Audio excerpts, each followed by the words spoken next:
പഴയകാലത്ത് ഒരിക്കൽ ഗജേന്ദ്രൻ എന്ന മഹാത്മാവായ കാട്ടാന രാജാവ് വനത്തിൽ താമസിച്ചിരുന്നു. ദയയും ധർമ്മവും നിറഞ്ഞവനായ ഗജേന്ദ്രൻ തന്റെ കൂട്ടത്തെ ആദരവോടെയും സ്നേഹത്തോടെയും നയിച്ചിരുന്നു.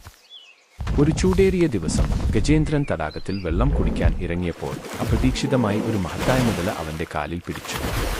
മുതല വലിച്ചു, ഗജേന്ദ്രനും വലിച്ചു. അനേകം വർഷങ്ങൾ വരെ ഈ പോരാട്ടം നീണ്ടു. കൊണ്ട് മോചനം നേടാൻ കഴിയാതിരുന്നപ്പോൾ ഗജേന്ദ്രൻ അവസാനമായി കണ്ണീരോടെ ഭഗവാനെ പ്രാർത്ഥിച്ചു. ഹേ നാരായണ, ജനാർദ്ദന, ദയവായി എന്നെ രക്ഷിക്കണമേ. ഞാൻ നിന്നെ മാത്രമാണ് ആശ്രയിക്കുന്നത്. ഭഗവാൻ വിഷ്ണു ഗരുഡവാഹനത്തിൽ പ്രത്യക്ഷപ്പെട്ടു.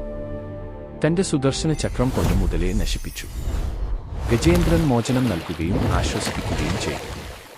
ആ ഭക്തിയുടെ ശക്തിയെ മാനിച്ച് വിഷ്ണു ഗജേന്ദ്രനെ മോക്ഷം നൽകി.